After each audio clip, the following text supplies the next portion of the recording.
I just never really got into like, I need to do this or I need to do that. I was just like, what's difficult? Send it to me. And then let me figure this out. And then, okay, I figured that out. I'm good.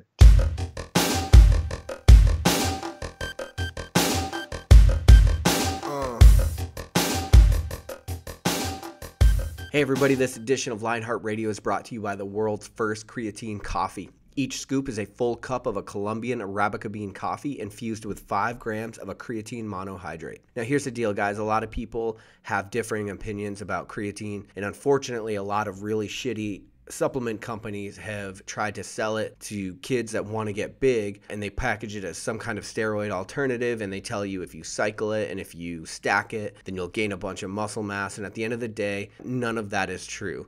What is true is that it's one of the most studied and beneficial supplements on the market for strength, recovery, and endurance. So whether you're a runner, whether you are a strength athlete, or whether you're somebody that wants to enhance cognitive function and just feel healthier in everyday life, a pharmaceutical-grade creatine monohydrate is going to help get you there. Go to www.creatinecoffee.com to learn what all the hype is about.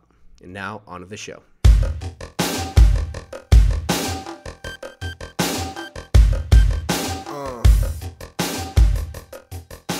All right, welcome back to Lionheart Radio. I'm your host, Rick Alexander, founder of Lou Aviv in San Diego, California. And if you've spent any amount of time around fitness, certainly around CrossFit and endurance in the last decade, you're familiar with my guest today, Brian Mackenzie. He actually has far too many accolades to discuss here in a concise bio, but he's an accomplished endurance athlete, finishing both an Ironman as well as many ultra marathons. He's also the author of Power Speed Endurance, the New York Times bestseller Unbreakable Runner, plus his latest work, Unplugged, which he co-authored with Dr. Andy Galpin. And if you guys remember back a few episodes, we were in Cal State Fullerton talking with Dr. Galpin, and we kind of covered that book in length. He's also the founder of PowerSpeedEndurance.com and the founder of XPT. So Brian, thanks for being on today. Thanks for having me, Rick. So I was doing some research for this show, and I came across a 2013 article in Outside Magazine talking about how controversial it was at the time, essentially to train with short bouts of intensity and try to get a endurance type adaptation with that kind of a training. Are you familiar with the article I'm talking about? Yep. Awesome. So I'm curious, and you're the original founder of CrossFit Endurance. So I'm curious, what originally gave you the inclination to begin down that path, especially when it was so counterintuitive to mainstream, it's conventional knowledge? So serendipitous. I just did an interview, like I told you, for a blog we're writing, and it's about this exact same thing. So my experience with endurance sports was I was coerced into doing a triathlon in 2001 by a friend of mine who was who inevitably was a mentor of mine, a very successful guy who lived in Laguna Beach and ended up introducing me to Dr. Romanoff, the pose method, CrossFit to some degree. He was just kind of somebody who was always searching things out, and this will help at the end of the interview too. But I became enamored with process, and I got caught in a lot of stuff that a lot of people in the endurance world get caught in. We inevitably, once the adaptation starts to occur with endurance training, we get caught up in the long effort stuff, and that is perfectly fine. But there is a very large difference and I'll just use a marathon as an example. Okay.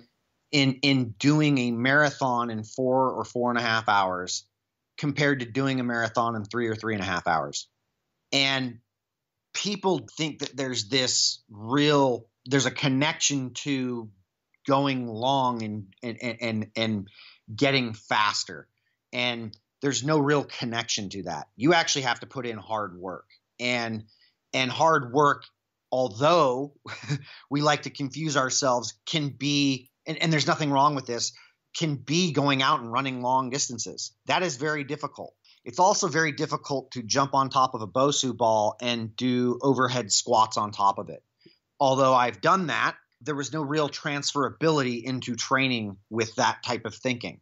And I'm not comparing the two in that they both don't have application. Longer running will have some application for doing longer distances.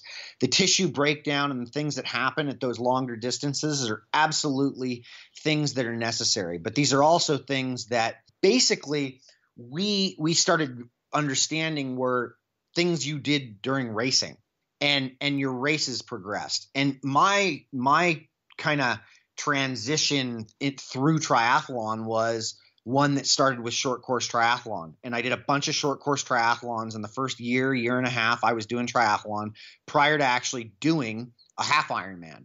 And although I bit off, as endurance athletes like to do, more than I could really chew at the time. Mm-hmm. I had a great time at the half Ironman, and I had a decent time at the time. And I inevitably wanted to do an even longer event, which was an Ironman, which, I ended up doing the Ironman, and I did a bunch of triathlons in between then. I think I did maybe one more half, and I did a bunch of short course triathlons in between. But I was doing short distances, and I was, inevitably ended up getting to the Ironman distance. But my training log was, I was logging mile after mile after mile. I was probably for the Ironman riding close to 300 or 400 miles a week, and running 50, 60 miles a week. And I was swimming maybe twice a week because I had a background in swimming. So it all came about more or less because I started connecting dots. Like, what was I good at? Well, I started competitively swimming basically at the age of 4. So I had a technical background in swimming that had been developed over years. And so I didn't need to spend as much time doing that. But developing the skill came with doing some dryland work too, and doing some core work, and then understanding how strength and conditioning fit in. And, this whole model started to evolve because people challenged beliefs that I started taking on. And so I really was challenged with the thinking that I had, where I needed to go out and run longer to do an event versus getting faster and stronger in order to hold up for that time period. Now, it was learning how to mold it all together that inevitably became that process. And by and large, with every athlete we were working with, and we had a lot of athletes at the time, I'm talking probably in the vicinity of, 50 to 100 athletes within this coaching structure we had formed and, community we had built, that were all having tremendous results with lowering the volume overall and focusing more on skill and intensity development. And just because I'm saying intensity didn't mean everything was, I go out and run and with a pegged. That is not what we're talking about. You can't run 400 meters repeatedly pegged. You can't run 800 meters repeatedly pegged. In fact, those two distances have to be vastly changed in order to do repeat efforts on those things. Intensity level, you mean? Yeah, the intensity level has to be changed. And Sure. It's not that we weren't even just doing those, distances. We were doing many different distances, and we were using tempo, and we were, sending people out. And instead of just doing an easy 10K, you were running it within 80 to 95% of your best time, which isn't necessarily easy, but it's not necessarily super difficult. It's not a race type scenario, but we were developing higher level aerobic capacity with that type of thinking. And so it allowed the athletes, the people who weren't professional athletes, to actually get dosed with what the real or the qualitative pieces of elite training packages actually offered. Mm-hmm. So I think that was really the mindset behind it all. And it's really fun to write, and Outside Magazine is really known for this, for making things very controversial. Although, it is and was a very polarizing program. But, as irony has now, it's become mainstream. And when you have guys like Dave Scott, who now deal basically in the exact same way with athletes. We're talking from strength and conditioning to the intensity of training to the diet prescriptions that he's now talking about with all of his athletes. which is awesome. And and I don't think that this is because of what we did. I think this is because Dave literally challenged his own thinking and wanted to evolve. And when you really are able to look at those things, you can evolve and you can change things. Yeah, sure. And you're talking about Dave Scott, Ironman world champion. You got it. Correct. Yep. Who is now coaching, how many world-class Ironmanners and triathletes. Right. And so you just see this as the natural progression of things, essentially. Like, this is where we're at as far as our knowledge on endurance training. Yes. So I can speak to that because, as I was telling you pre-show, I just did the Boston Marathon a couple days ago. I've spent a lot of months trying to build my base mileage because I've recently gotten to ultra running. And during the Boston, I'm like, okay, well, I want to get a good time. When I would creep into the sevens is fast, so like low 7-minute miles is fast for me. When I would creep into that, I would just hurt. It would just hurt really bad to sustain it. So after 8 miles, I was like, I'm going to wreck if I stay at this speed. And so I had to essentially drop back even 30 seconds per mile into the 8s. And now I'm comfortable because that's where I've done all of my mileage. And so I can definitely speak to what you were saying at first, which is you have to put in that high intensity work or it's not going to be there when you go to draw from the well, right? Yeah, exactly. So I'm curious, the high intensity work I completely get, and speed work has been around for a long time. Oh yeah, this isn't new thinking. It's just the principle. It's a lot of like what we're doing with a lot of the breathing stuff that's going on. Is I'm not trying we don't have a method. We basically have a principles based program. That's it. And that's power, speed, endurance. Yeah. And there's nothing wrong with going out and running and building a base. Just be very clear with what you're doing though. And if you're not mechanically efficient, which is where the difference between a lot of the higher intensity running requires much more efficient mechanics, because you're going to find out real quick if you're not running well. Yeah. And it's going to hurt bad and you may end up feel like you're getting injured. And this is where people start to create myths around volume, about doing long distance or about doing intense work. I just get hurt or I'll get hurt doing that. And even people who are saying they'll get hurt doing long runs. Well, no, that it's not the long run and it's not the intensity. It's your mechanics. Right. It's that is the problem. And so, but the irony is that most people, if we have them sprint, they run pretty well. It's when they start to fall apart, when they're running fast, that where their physiology catches up to them, that you can't hide from fatigue, which is the beauty in CrossFit.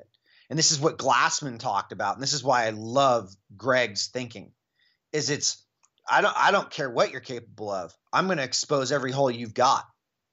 And under fatigue, under stress, we really find out a lot about your movement flaws. And so we can not only develop a strength and conditioning or a movement program based on what's going on with you and where you're falling apart, but we can really pull back on some of that mileage and some of that stuff and implement higher quality, things in there. So I could have you running some longer stuff, but I could also have you out there holding 8-minute miles on a 10-mile or 15-mile run.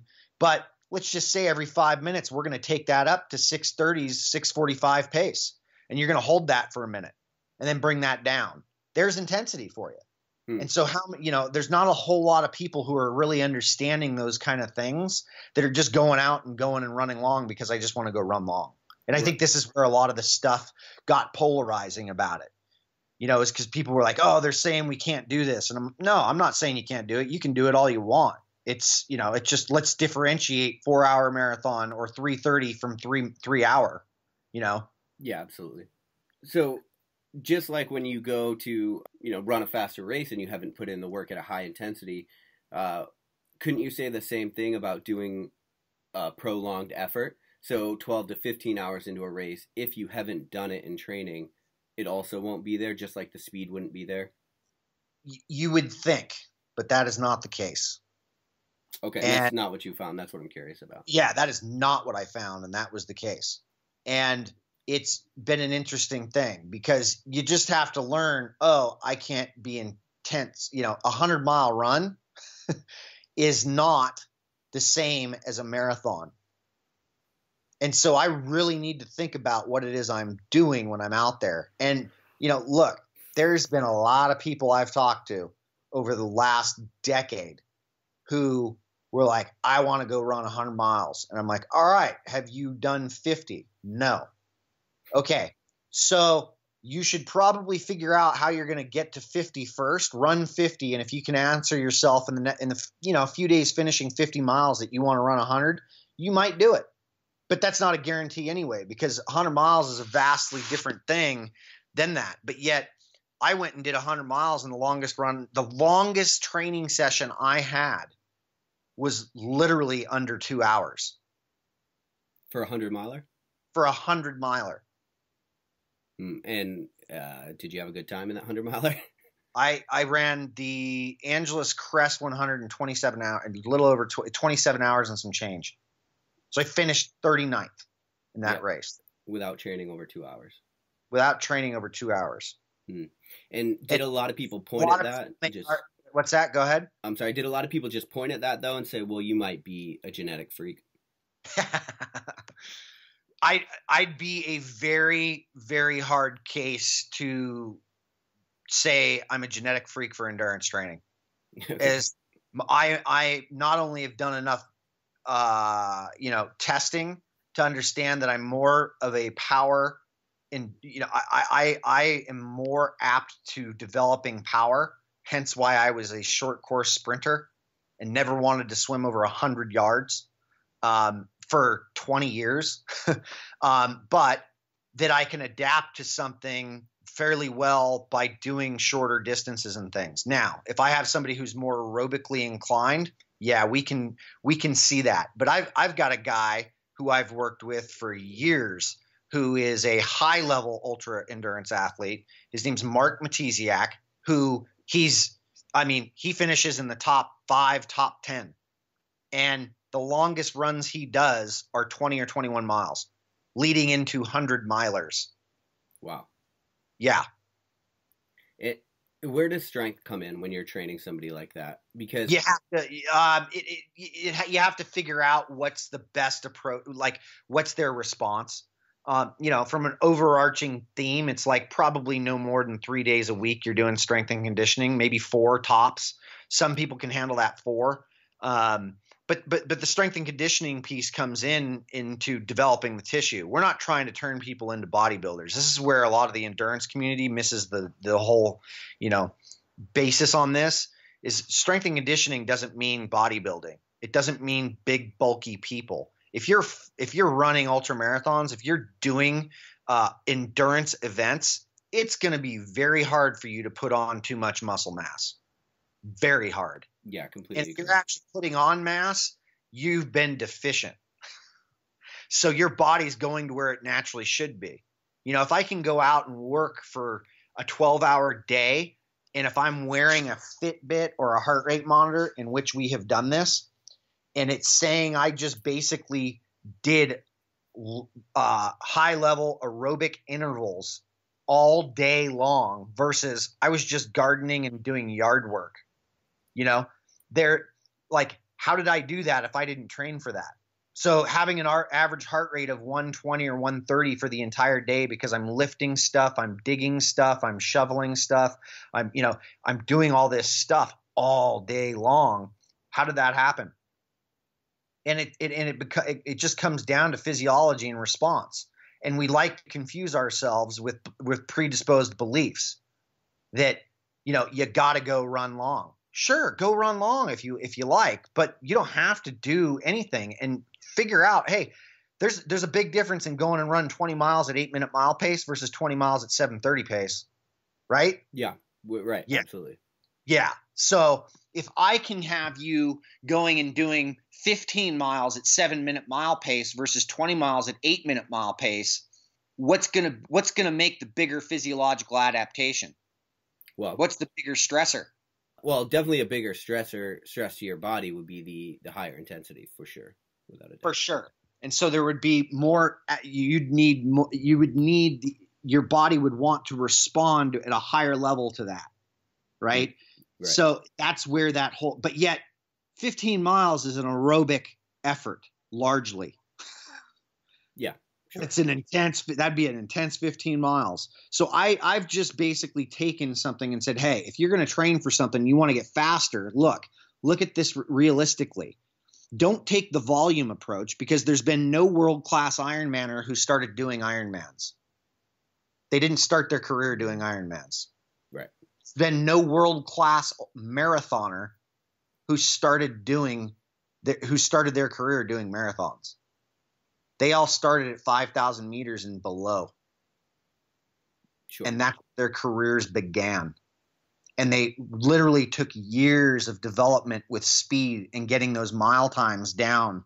You know, Dean Karnazes was a very, very fast runner. He still is. Right. Yeah.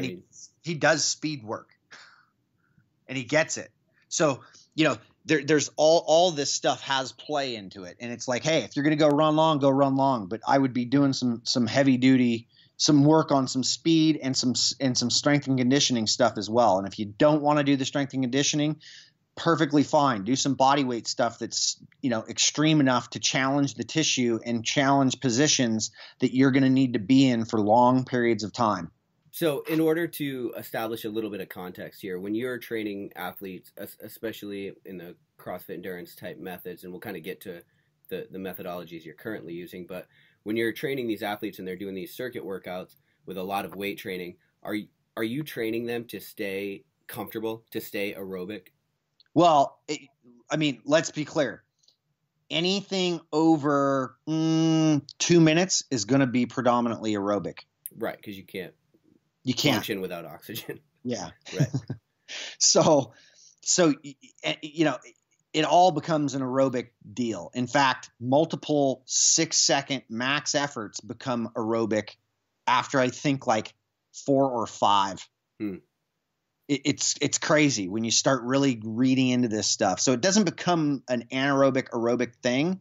It's the body's response and figuring out what's the most, you know, what's the best approach for the individual and how much work do they actually need. And it's not a minimum effective dose thing. It's actually, hey, what's the best dose to get the best response?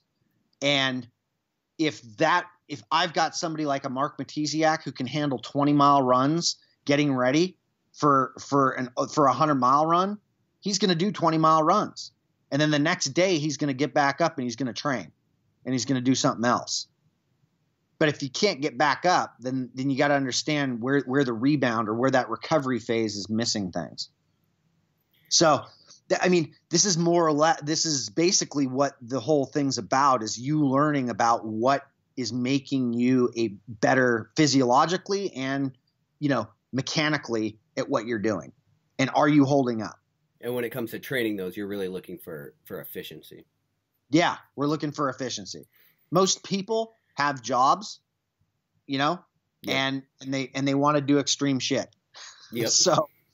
So you have to look at that realistically. If you're going to go work an 8-hour day or whatever, you got to understand that and this is where we've run into a lot of problems with, you know, our health, is we think that going and working a stressful 8-hour day means we should go work out for an hour or two really stressful. Mm-hmm. That's stress on stress. Right. The head, everything above the neck understands that, but below that neck, it doesn't all quite understand it like that. So the adaptations have to be, you have to start to understand where I map that out correctly. And just because I go out and run, or I do CrossFit, or I do whatever, or I row or whatever, and it makes me feel good right after, what's my body's response? How's my immune system? Do I get colds all the time? Am I getting faster? Is my performance changing? You know, and that's what we're really looking at. Yeah, and those stressors, they really build up over time, and that's kind of what fucks people. Yep. And I mean, we've seen, you know, and I mean, that was one of the, you know, things that people saw with what we were doing. Oh, people are going to burn out so hard from this. And it's like, if you're paying attention to your energy, No, and it's actually less time. We've actually taken a professional athlete who's literally, I think he's like over 2 years at this point, nonstop training. And this guy's like in his 40s and he still wins triathlons. And it literally comes down to, now he's doing shorter course duathlons and stuff like that and triathlons.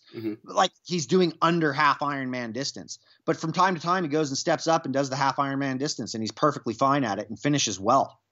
So, you know, it's a perfectly manageable thing if you're paying attention to recovery and you're paying attention to stuff. And I've seen just as many people, you know, prior to the CrossFit paradigm, who've had adrenal fatigue, who've been buried in the sand because they're just doing way too much training.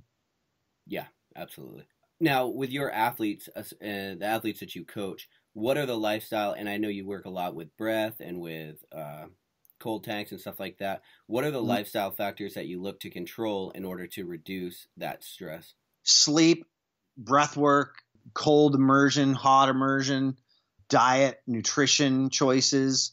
You know, all of these things play into it. You know, sleep is easily the biggest factor.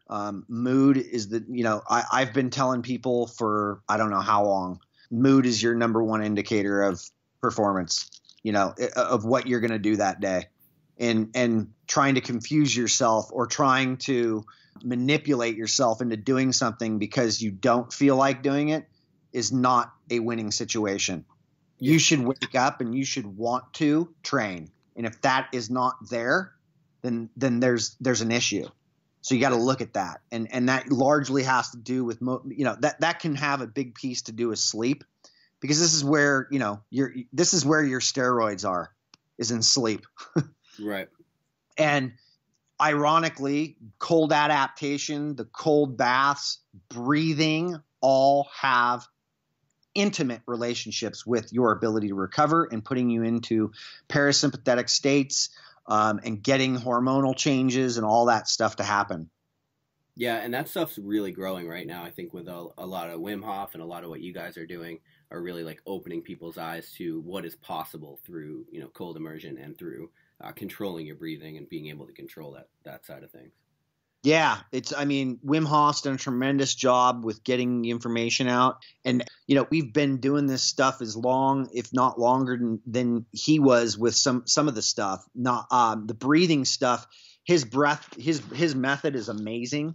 I do think that there are many different things, which is also what we do inside the Power Speed Endurance, the PSE Pro model, where we actually line out training specifically for each sport now, and we have an actual breath program that literally deals with all of these aspects. Whether you want some sort of superventilation practice, which is something Wim Hof would fall into, or you want something for CO2 tolerance buildup, you know, for understanding that. And that is a big, big, big problem, even in athletes. People who've been lifelong athletes who are very CO2 intolerant, and that's not a good thing. And this could also have a big, big factor into health and why you get sick, or your immune system isn't what it's doing, or you may have asthma, or you may have cardiovascular disease. There's stuff that's connected to all of this. And I don't think it's a cure-all. I think it's a few spokes in the wheel of learning how to incorporate a lifestyle into what it is you're doing. So if people are listening to this and they're kind of the weekend warrior type, like you said, have a good job but just like to do epic shit on the weekends. Yeah. What is kind of the low-hanging fruit that people can focus on as far as breath is? The lowest hanging fruit out there is the breath work. It's simple. It's, hey, 5 minutes in the morning and 5 minutes at night will change your physiology in a manner you wouldn't be able to comprehend in 3 weeks. Like how good you will feel. And there's simple stuff like that we have, you know, just a simple cadence routine that's a 1-1, 2-1 pattern. Meaning an inhale is the 1, breath holds the 1, an exhale is the 2, and then there's a breath pause on an exhale at the end on a 1. So if I had a 5-second inhale, I'd have a 5-second breath hold, and then I'd have a 10-second exhale, and then I'd have a 5-second breath pause on the end. Do that for 5 straight minutes. You'll change part of your physiology, but you want to take it to a level that's just a little bit stressful at 5 minutes. You can still get through it. And that simple process right there will change physiology. Just going and doing, like, you go on a walk or even on your run. And if you go hypoxic, hold your breath for 5 or 10 seconds and then go back to normal breathing to where you normalize and then repeat that pattern. You will change your physiology. How? You will become more CO2 tolerant. You can actually, through the hypoxic work, if it's done enough, you'll literally you'll create an EPO response. Your body will literally start to develop more red blood cells. Really? Yeah. Now, is this does this have anything to do, or does it reflect in your work with the training mask? The training mask was a little bit. The training mask can have a little bit of a response with the CO2 tolerance, and that was one of the pieces that I liked about it. The biggest piece I liked about the training mask was that we saw gross change in motor control immediately. We saw people using their diaphragm when they weren't immediately. We saw people that we could put in a plank, for example, who didn't know how to set up correctly, would immediately set up correctly when that mask was on because there's a little bit of resistance on it. Now, you can probably do this with something I know you can do this. You could do this with something like an Expand-A-Lung, which is another device out there. There's several different types of resistance breathing devices. And then there's also the big thing is nasal breathing. Mm-hmm. If you just go to nasal breathing, that will literally change a lot of your physiology to really get to a higher aerobic level, and it'll force you to actually set up correctly because you've got to draw air into something that's not as easy as your mouth. Right. So same thing. You're gonna force your body to work more efficiently, and in doing so, it's going to create more red blood cells, carry more oxygen. Correct. The red blood cells may not, unless you're doing hypoxic work. But I know, you can read. There's plenty of research out there on the hypoxic work and inducing EPO-like response. We're talking like 21% changes, 20% changes. Mm-hmm. I live at 3,000 feet. I go up and snowboard probably once a week at about 8,000 to 9,000 feet, and I'm completely unaffected, and I can go as hard as I want. So you think that kind of work actually has an adaptation or a transferability to when it comes to actually doing work at elevation? Absolutely. Because I think that's what a lot of the controversy came through with the endurance or the training mask to begin with. Is people are like, well, it's not actually simulating. Yeah, well, the whole name of the thing, the elevation training mask, I think might have not been the greatest. But, it's simulating what it may feel like at those things. So I didn't find that the training mask changed altitude for me, but I found that the training mask, by using a resistance breathing device in a warm-up, which there's actually research on this now, will change your training. And here, when you're like 10, 20 minutes into your run and you start to really feel good and like you go forever. Yep. That is when your respiratory system catches up with your muscular and cardiovascular system. Okay. And resistance breathing warm-ups eradicate that. Force it quicker? Yep. Okay. So that can change in a training session right there. And we saw with motor control, so using it in a warm-up scenario for core activation, stuff like that was awesome. We also liked to use it and still do from time to time during recovery for intervals, but we do not use it when we work.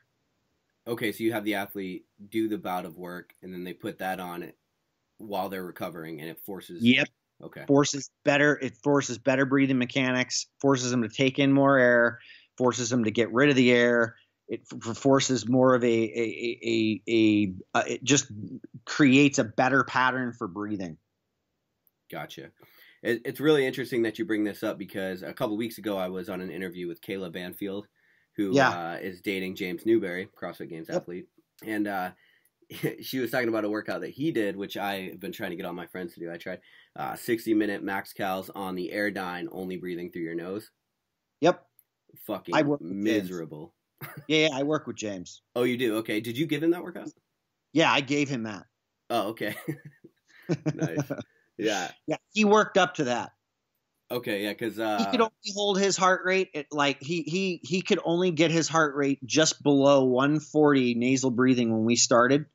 He's now up at about 168, and he says that he feels unreal doing it. So this is something you have him test and retest.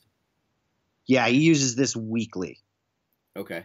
He's on a program that I designed for him. Okay, and for people that are listening to this and are interested in adding this to their programming, whatever their fitness routine looks like, do you suggest weekly? Yeah. Oh, I if you're gonna do the nasal breathing stuff, I would either implement it every single warm up and aerobic during every warm up you do, unless it's strictly weightlifting, should involve some sort of an aerobic component, meaning you're going and doing something monostructural for an aerobic piece for probably close to 10 minutes. That should be nasal only. If not, your entire warm-up nasal only breathing. That'll change that'll change you tremendously. You'll find your respiration rate goes down throughout the day. You'll find you start to breathe through your nose when you sleep.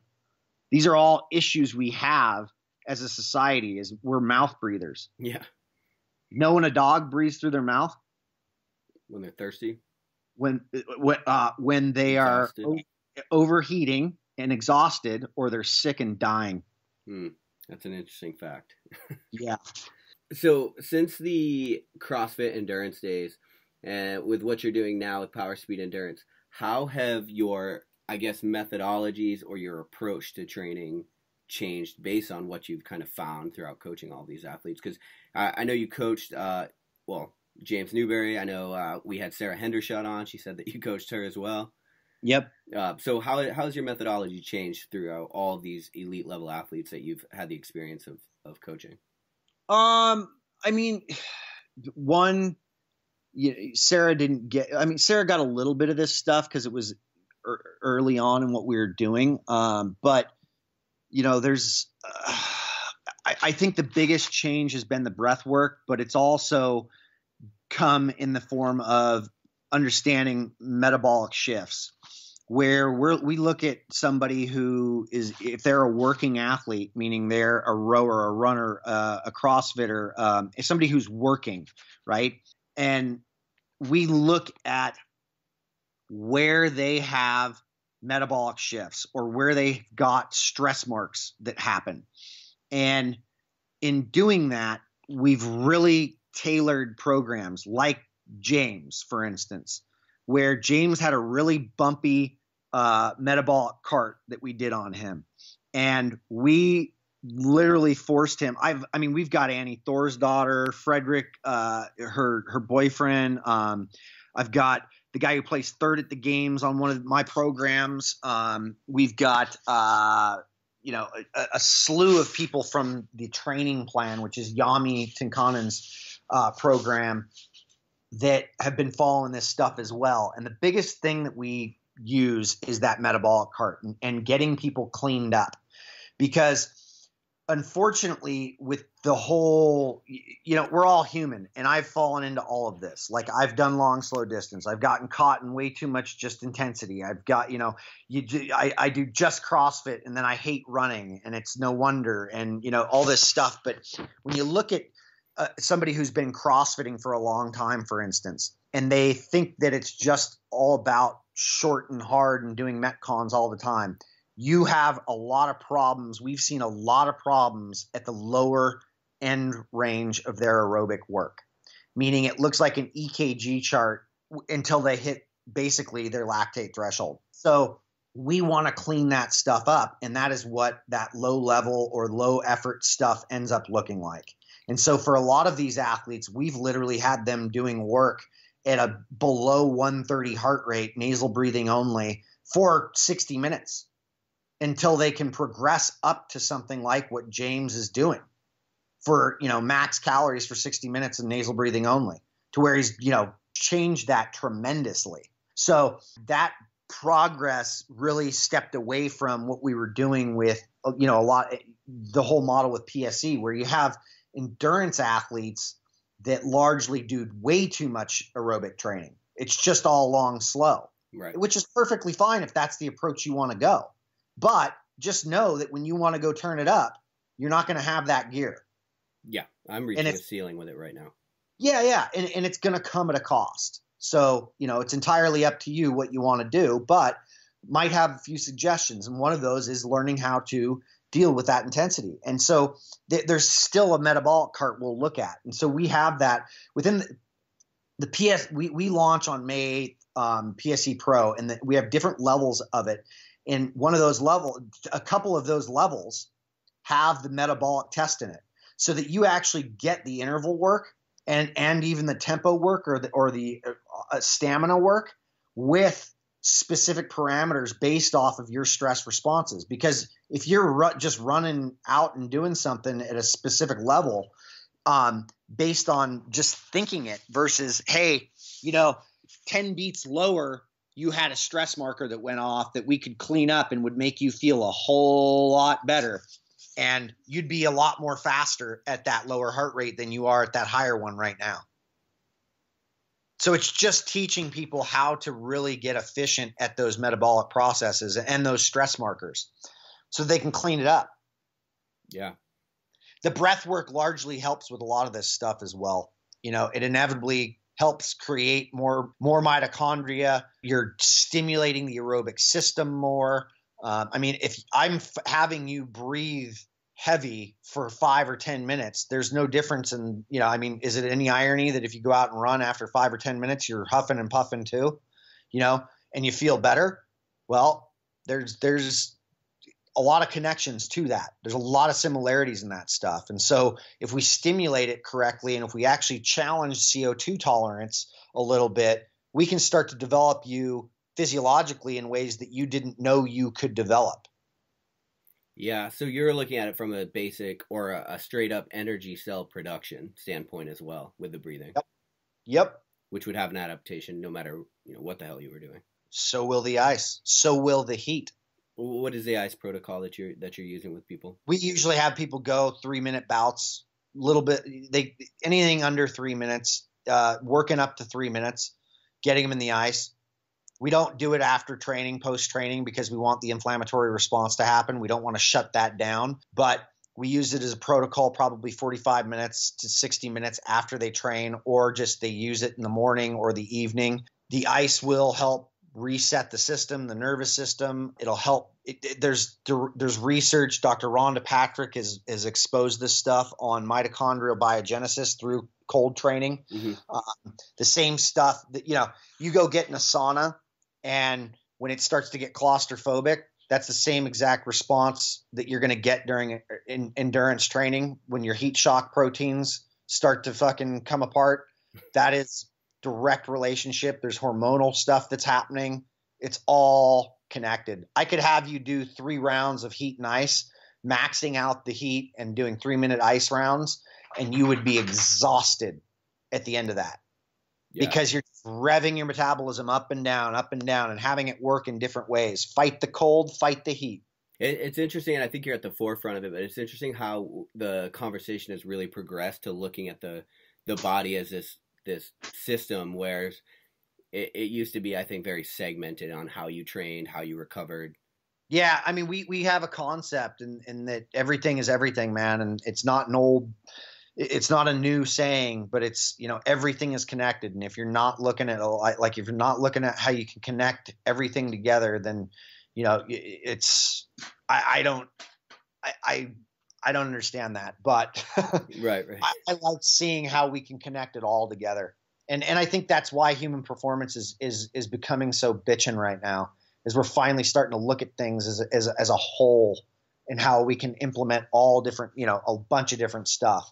Do you see the ceiling opening up as far as human performance is concerned in the next decade? It's opening already right now in ways that we can't believe. I mean, we're getting involved with Stanford Medicine on some research right now that is going to be game changing. That's cool. I think the level's just getting out of control. So people are interested. I mean, the military, the DOD, the medical world, human performance. It's all, I believe it all. If elite athletes are doing it, everybody should be doing it. It's that doesn't mean you need to be doing the dosing of it, but it's like, if it pertains to a kid, it pertains to an elite athlete, or it pertains to grandma. We all can get something from it all. Yeah, completely agree. So for people that are listening and are interested in the PSE stuff, kind of who would that be for the coaching part, and then how would they get involved? Well, ultimately, it's for anybody. So you could literally pick a program based on, like, if you just want to get the running stuff, if you want to do more running, or you want, just the metabolic stuff, you can get the metabolic, you could get the PSE run, or you could get the bike, you could get PSE bike and do all of your metabolic training on the bike, or, swimming. We have all of these different programs, or we have the full package. You could get them all and choose what it is you want to do that day. Take a CrossFit athlete, for instance, like, they could get it and they would get basically almost like a triathlon looking program, right? And if they've got a pre-existing program, they could discard the strength and conditioning work and the CrossFit stuff and use the swim, the bike, the run, the ruck, or they could sign up for the breathing program and get the entire breathing package, which is, all the breath work. You get 5 different protocols throughout the day that you can pick and choose from and see how they're implemented in between workouts, or before workouts, or after workouts. Or we've got the fuel package, which is the nutrition stuff that kind of shows you how to bounce off, based off of the training that's happening and what's going on, where that fits in and what you should be focused on based on who you are. So it's a full kind of deal that you get to customize yourself. Okay. Nice. Very cool. Yeah. So the Lionheart Kicker is the final question, and it is, if you could give advice, blanket advice, and it was guaranteed that everybody in the world would hear it, it'd be translated to every language. They may not all follow it, but they would definitely hear it. What would you tell people? Challenge your own beliefs constantly. Do you think that's how you've gotten to where you've gotten, as far as experimenting with all of these different? I know. Things? I know. And I know it's why I married my wife. I know it's why she makes sure that I'm, challenged for sure. And I love that. But it's the people in my life. They're the exact same way. There's no irony. People ask me, they're like, do you drink? And I'm like, yeah, no, I don't. And they're like, why not? I'm like, I just haven't found a real need to it. And ironically, it's pretty much every single person in my life doesn't drink either. They may have a glass of wine or, from time to time, but nobody drinks. And I'm just using this as an example. Yeah. Right. But all of these people are living a lifestyle specifically based on their experience and what maybe partying or drinking, may have an issue with. And I'm not saying don't drink. I'm just saying, hey, what is it you believe about your doing is awesome. And I would say that if you get stuck in doing one thing and you challenge that and see what else you can do and see what else you can change. And, I think change is the biggest catalyst for everybody. It's a guaranteed to happen throughout your entire existence, at least here. And the one common denominator of people that I see, whether they're old or young, is the inability to change and change their beliefs. And they get stuck, and that is where they live. So tearing out your mainframe like that is pretty difficult. So Getting rid of these preconceived notions that you're born with, it's an insane, even if topically it's what you should be doing, actually doing it is pretty difficult. How do you keep yourself toeing the line? Start small. I start very small and I get consistent at it. I've gotten to a point where I make we literally make life altering changes probably every 3 months. That's awesome.